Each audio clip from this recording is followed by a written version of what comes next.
Kinalat mo yan, di ba? Ayusin mo. Ito pa, ito pa, ito pa. Oh, ayusin mo, isarado mo yan dapat, ha? Ayusin mo, dapat nakasarado yan ng maayos. Ay, ma, ano na cellphone? Ayusin mo yan. Ano? Huh?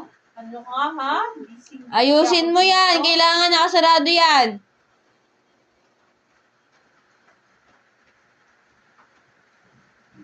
Hindi siksik niya yun. Ayusin mo. Dapat naka-close yan. Sinisiksik niya.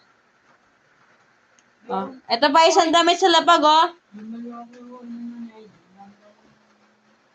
Oh, ayusin mo yan.